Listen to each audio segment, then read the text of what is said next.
Franck Ferrand raconte sur Radio Classique.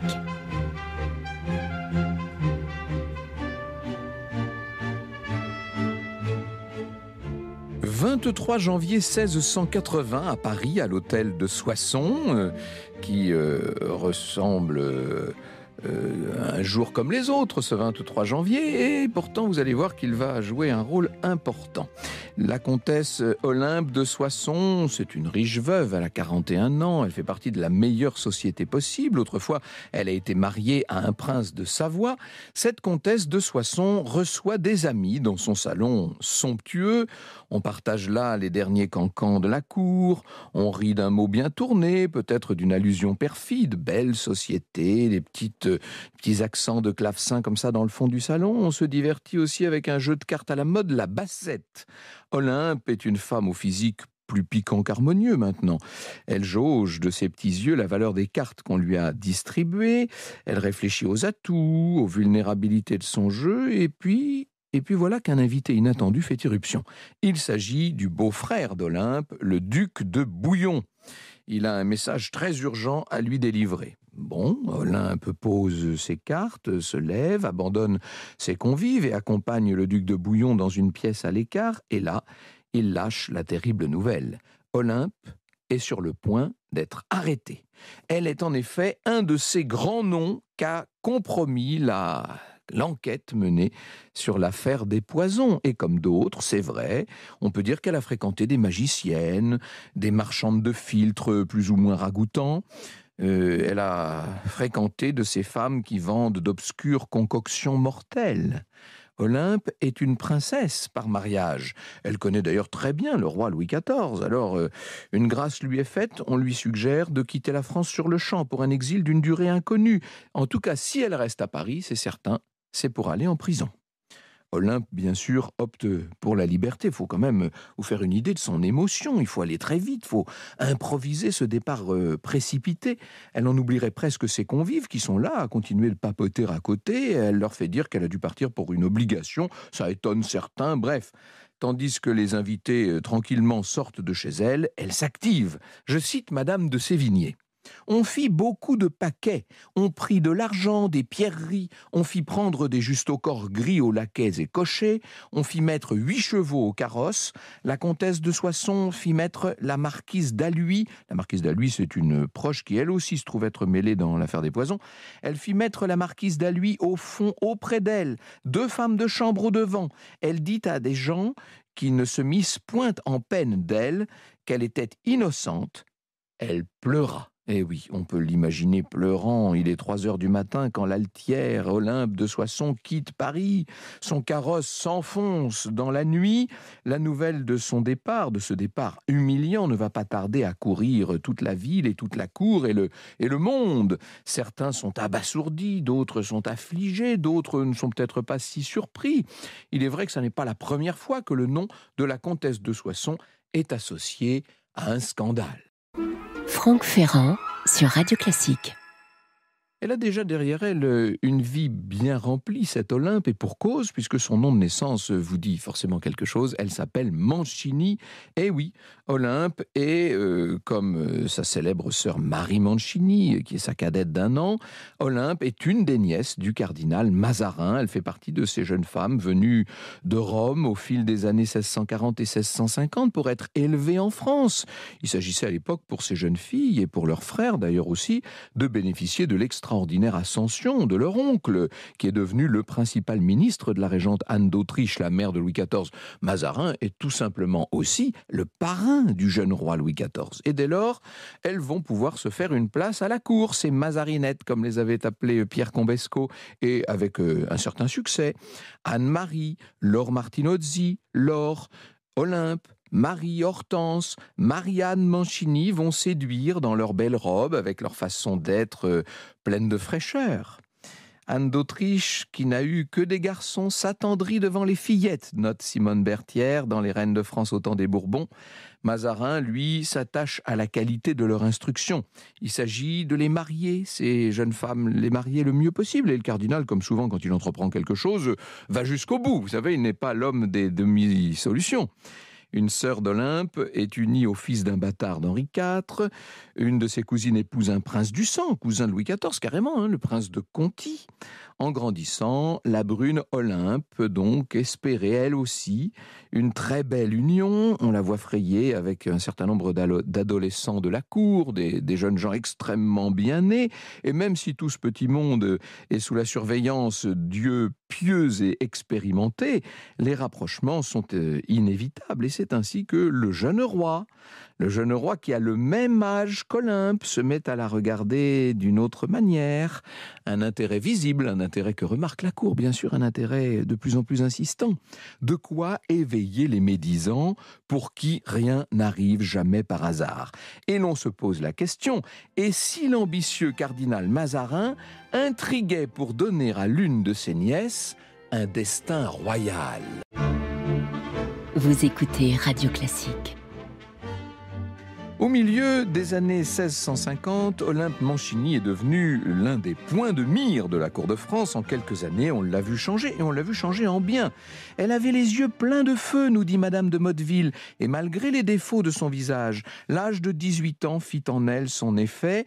Par l'embonpoint, elle devint blanche, elle eut le teint beau et le visage moins long. Ses joues eurent des fossettes qui lui donnaient un grand agrément, et sa bouche devint plus petite. Elle eut de beaux bras, de belles mains, et la faveur avec le grand ajustement donnèrent du brillant à cette médiocre beauté. Le roi la voyait souvent, et cet amusement fit presque craindre que cette passion, quoique légère, ne le portât à vouloir lui faire plus d'honneur qu'elle n'en méritait. Et oui, pas oublier son extraction, n'est-ce pas? La reine-mère est sur le qui-vive dès qu'il s'agit de son fils, mais disons-le, Anne d'Autriche ne s'alarme pas outre mesure de ce qu'elle prend, à juste titre sans doute, pour un béguin d'adolescent. Il est de toute façon impensable pour elle qu'un roi de France songe à s'unir à une simple Mancini, vous imaginez ça? En attendant, Louis XIV place Olympe au centre d'une scène où, normalement, elle ne devrait jouer que les utilités. Elle est là, au cœur, au centre. On la voit au cœur de tous les divertissements. On la voit au milieu de tous les bals. Et pendant de longs mois, les deux amoureux s'amusent à la vue de tous, sans qu'on sache très bien jusqu'où les portent leurs élans. On n'en saura jamais rien. Finalement, comme on dirait nous aujourd'hui, Mazarin va siffler la fin de la récréation. Malgré les ambitions que ses ennemis lui prêtent, le cardinal désapprouve ce petit jeu galant qui s'attarde. Je cite encore Simone Berthier qui nous a livré la plus belle biographie qui existe sur Mazarin. Il était bien trop réaliste, elle parle de Mazarin bien sûr, il était bien trop réaliste pour se lancer dans des projets voués à l'échec. En revanche, il se faisait quelques soucis pour la réputation de la jeune fille. Il n'entrait pas dans ses projets de faire publiquement d'une de ses nièces la favorite du roi. Il tenait pour sa famille à la respectabilité. Il s'occupa donc de marier Olympe. En fait, elle aussi se range à un certain pragmatisme.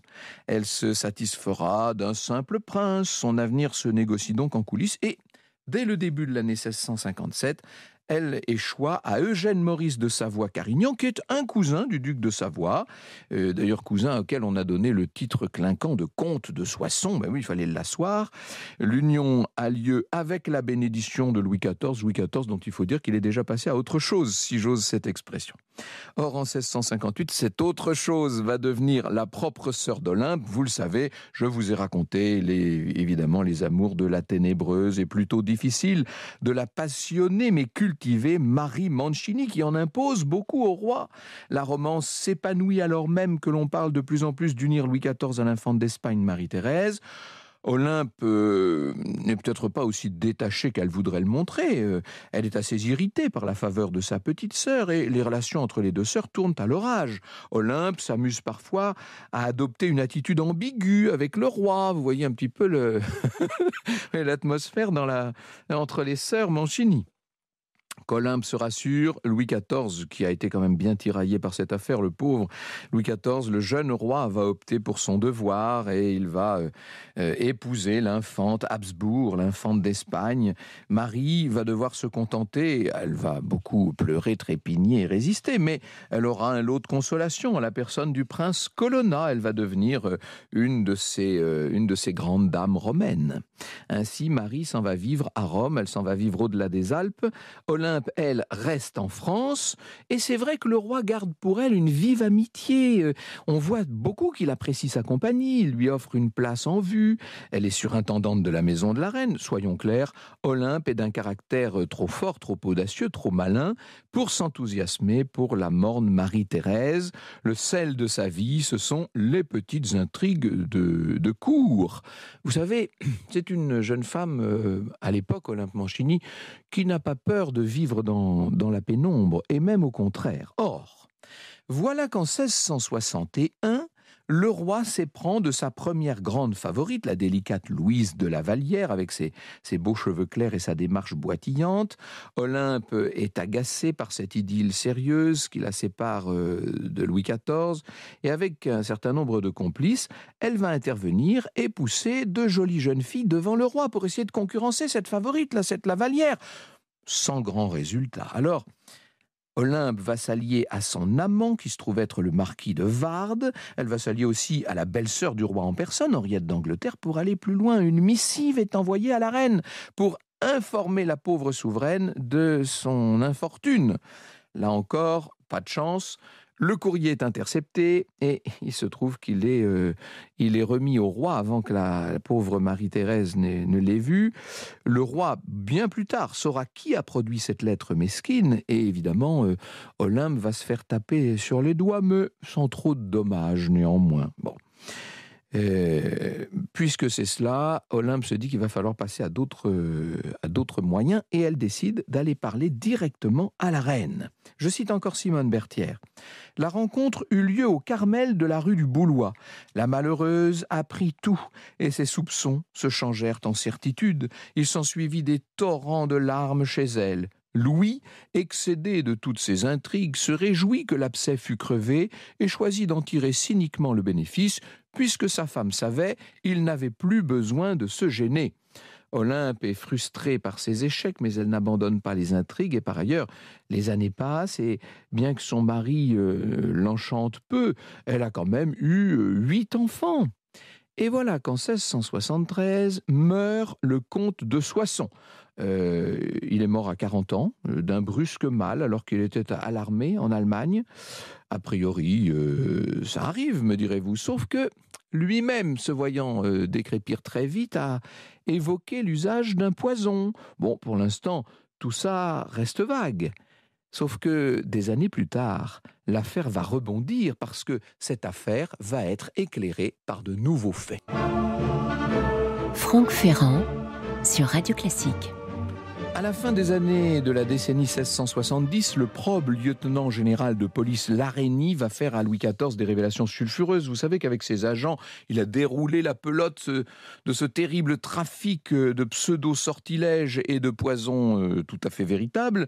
L'enquête progresse et notamment l'une des plus importantes empoisonneuses, Lavoisin, est arrêtée, qui donne le nom d'un certain nombre de ses clients et plus elle en donne et plus on se rapproche du roi. Et parmi les hautes personnalités citées, Olympe, bien entendu, qui, semble-t-il, ne se serait pas contentée de séances de divination. Elle aurait voulu s'en prendre à Louise de la Vallière, voire même peut-être au roi lui-même. Et bien entendu, la mort étrange du comte de Soissons ou d'autres disparitions dans son entourage sont réexaminées à la lumière de ces nouveaux faits. Alors, est-ce qu'il y a là-dedans un peu plus que des calomnies? C'est difficile à dire. Il est possible que Lavoisin ait tout simplement cherché à se protéger en jetant en pâture une personnalité du calibre d'Olympe. Par ailleurs, comme l'évoque Jean-Christian Petit-Fils dans l'affaire des poisons, le rôle du ministre Louvois en coulisses pour pousser Louis XIV à la punir durement pose question, car peu avant les événements dont on parle, Olympe avait rejeté une fille de Louvois qui aurait pu devenir sa bru. Et elle avait dit « Ah, la belle chose ce serait de voir une bourgeoise épouse d'un prince !» Et le ministre avait été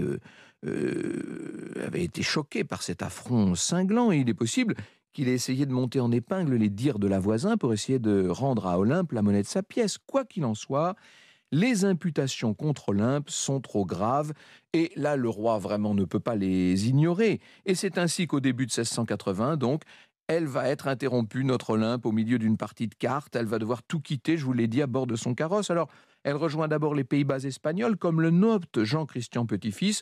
Louis XIV commente: J'ai bien voulu que madame la comtesse soit sauvée.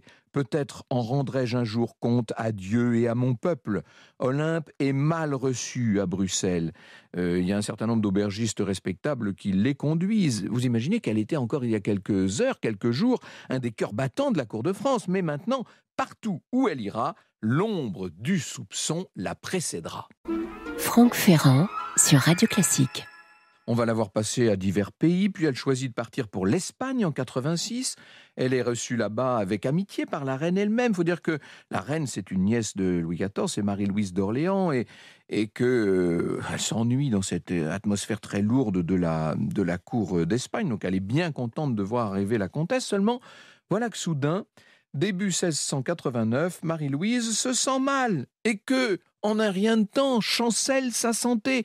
Et voilà que la reine d'Espagne meurt à 26 ans. Et bien sûr, tous les regards se tournent vers celle que l'on soupçonne d'empoisonnement, bien entendu, vers Olympe, l'intrigante. Lucien Belly, dans le dictionnaire Louis XIV, nous dit « Une rumeur accuse la comtesse de Soissons d'avoir empoisonné la souveraine avec du lait ou de l'eau glacée, des huîtres, une tourte aux anguilles ou du chocolat. » Alors vous allez me dire, mais quel pourrait être le mobile ? Eh bien, on parle d'un crime au service des impériaux qui auraient voulu écarter la reine française, apparemment trop influente sur son faible mari, le roi d'Espagne. En fait, disons-le, toutes les théories qu'on a pu monter sont assez fumeuses et les présomptions sont faiblardes, comme nous le dit Pierre-Louis Lancel, qui connaît tellement bien cette époque-là. Qu'importe, Olympe, victime de sa réputation, doit de nouveau s'en aller à toute vitesse. Et on peut dire maintenant que son exil s'est doublé. Alors on la voit d'un temps dans des principautés germaniques, et puis elle va pouvoir retourner aux Pays-Bas espagnols. Et c'est là, à Bruxelles, qu'elle finira par mourir en octobre 1708. Elle a quand même 70 ans à l'époque. Elle meurt après 3 décennies d'exil. Et en plus, vous aurez bien compris que c'est un exil inquiet, c'est un exil chargé d'opprobre, c'est un exil qui l'oblige à constamment se déplacer, à courir comme une ombre à travers l'Europe. Il se peut dire, nous raconte, c'est Saint-Simon bien sûr, il se peut dire qu'elle y mourut en opprobre.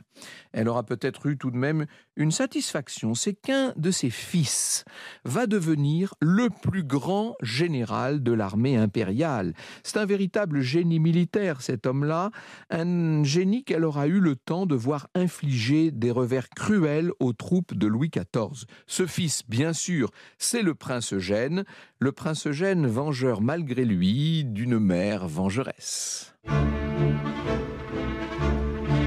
Vous écoutez Radio Classique.